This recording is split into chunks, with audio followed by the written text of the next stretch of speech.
ലോകമാധ്യമങ്ങളിലും social മീഡിയയിലും വീണ്ടും വലിയ ചർച്ചയാവുകയാണ് എപ്സ്റ്റീൻ ഫയൽസ് എന്ന പേരിൽ പുറത്തുവരുന്ന അന്വേഷണ രേഖകൾ. എന്താണ് എപ്സ്റ്റീൻ ഫയൽസ്? ആരാണ് ജെഫ്രി എപ്സ്റ്റീൻ? എന്താണ് പുതിയ വിവാദം? ഇപ്പോൾ പുറത്തുവരുന്ന ഫയലുകളിൽ ഉള്ളത് എന്താണ് നോക്കാം. ഒരുപക്ഷെ നമ്മൾ ഇതുവരെ കേട്ടുകേൾവി പോലും ഇല്ലാത്ത സംഭവങ്ങൾ ഈ ഫയലിൽ ഉണ്ട് എന്നുള്ളത് വ്യക്തമാണ്.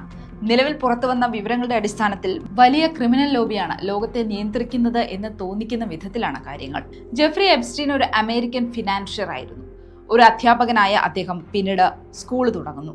ധനികരും രാഷ്ട്രീയ സ്വാധീനമുള്ളവരും ഉൾപ്പെടുന്ന എലൈറ്റ് സർക്കിളിലുള്ള വ്യക്തികളുമായി അടുത്ത ബന്ധം പുലർത്തിയിരുന്ന ആളായിരുന്നു അദ്ദേഹം. എന്നാൽ കാര്യങ്ങൾ പെട്ടെന്ന് മാറി മറിയുന്നു. അദ്ദേഹത്തിനെതിരെ പ്രായപൂർത്തിയാകാത്ത പെൺകുട്ടികളെ ഉപയോഗിച്ച് sexual abuse, sex trafficking network പ്രവർത്തിപ്പിച്ചു എന്ന ഗുരുതരമായ കേസുകൾ ഉണ്ടാകുന്നു. 2019 എപ്സ്റ്റീൻ അറസ്റ്റിലാകുന്നു.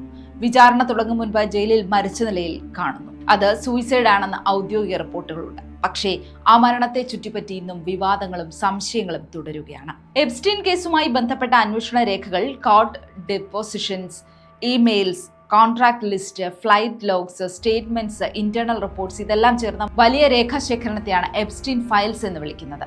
വർഷങ്ങളായി ഈ രേഖകൾ പബ്ലിക് ചെയ്യണമെന്ന ആവശ്യം അമേരിക്കയിൽ ശക്തമായിരുന്നു. ഏകദേശം 30 ലക്ഷം പേജുകൾ വരുന്ന ഈ ഫയലിൽ വീഡിയോകളും ഫോട്ടോകളും അടക്കമുള്ള തെളിവുകളുണ്ട്. അടുത്തിടെ അമേരിക്കൻ അധികാരികൾ ഈ ഫയലുകളുടെ വലിയൊരു ഭാഗം ഘട്ടം ഘട്ടമായി പുറത്തുവിടാൻ തുടങ്ങി.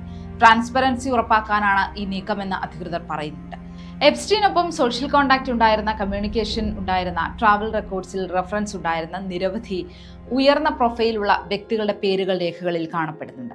Business leaders, politicians, celebrities, academics, വിവിധ മേഖലകളിലുള്ള പേരുകൾ ഇവിടെ കാണാം. ഫയൽസിൽ ഉൾപ്പെട്ടതായി മാധ്യമങ്ങൾ റിപ്പോർട്ട് ചെയ്ത ചില പ്രമുഖരുടെ പേരുകൾ മുൻപ് തന്നെ അന്വേഷണ ഘട്ടങ്ങളിൽ പുറത്തു വന്നവയാണ്. ബ്രിട്ടനിലെ Prince Andrew, former American president bill Clinton എന്നിവരുടെ പേരുകൾ കോടതി രേഖകളിൽ ഉണ്ടായിട്ടുണ്ട്. പക്ഷേ പലരും തങ്ങളുടെ ഭാഗത്തു നിന്നുള്ള ആരോപണങ്ങൾ നിഷേധിക്കുകയാണ്. എപ്സ്റ്റീന്റെ നെറ്റ്വർക്ക് വളരെ വലുതായിരുന്നു. Political contacts, business communications, private island visits, flight records എന്നിവയെല്ലാം അന്വേഷണത്തിന്റെ ഭാഗമായി കാണുന്നുണ്ട്. പാർട്ടികൾ നടത്താനായി എപ്സ്റ്റീൻ പ്രൈവറ്റ് ആയിട്ടുള്ള ഒരു ദ്വീപ് വാങ്ങുന്നു. പ്രായപൂർത്തിയാകാത്ത പെൺകുട്ടികളെയും ആൺകുട്ടികളെയും പലതരം ലൈംഗിക വൈകൃതങ്ങൾക്ക് ഇരയാക്കി. ഇതെല്ലാം വ്യക്തമാക്കുന്ന രേഖകൾ ഈ ഫയൽസിലുണ്ട്. കൂടാതെ ചില ഡോക്യുമെന്റ്സ് റിലീസ് ചെയ്തപ്പോൾ ഇരകളുടെ സ്വകാര്യ വിവരങ്ങൾ പോലും പുറത്തുപോയ സംഭവങ്ങളും ഉണ്ടായിട്ടുണ്ട്. പിന്നീട് അത് നീക്കം ചെയ്യുകയും ചെയ്തിട്ടുണ്ട്. അമേരിക്കൻ അന്വേഷണ ഏജൻസികൾ പറയുന്നത് ഇനിയും കൂടുതൽ വിവരങ്ങൾ പുറത്തു വരാനുണ്ട് എന്നിവയാണ്. വിഷയം ലോകതലത്തിൽ ഇത്രമേൽ ശ്രദ്ധ നേടാൻ കാരണം എന്തെന്നറിയാമോ?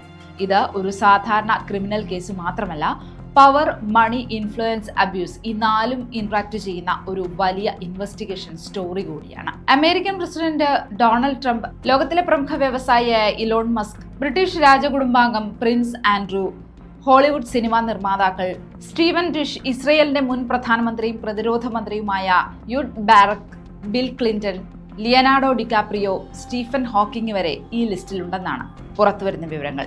ഇവരുടെ എന്ന തരത്തിൽ ഒരുപാട് ചിത്രങ്ങൾ സമൂഹ മാധ്യമങ്ങളിൽ പ്രചരിക്കുന്നുമുണ്ട്.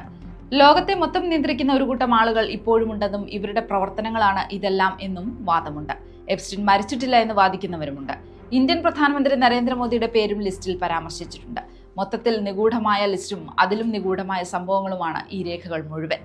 ഫയലുകൾ പുറത്തു വരുന്നതോടെ കൂടുതൽ വിവരങ്ങൾ ലഭിക്കുകയാണ്. കാര്യങ്ങൾ കുറച്ചുകൂടെ വ്യക്തമാകുകയും ചെയ്യുന്നു. പക്ഷേ കേവലം പേരുകൾ വന്നതുകൊണ്ട് മാത്രം ആരെയും കുറ്റക്കാരായി പ്രഖ്യാപിക്കാൻ കഴിയില്ല. അന്വേഷണം, തെളിവ്, കോടതി വിധി ഇതാണ് അന്തിമ തീരുമാനം.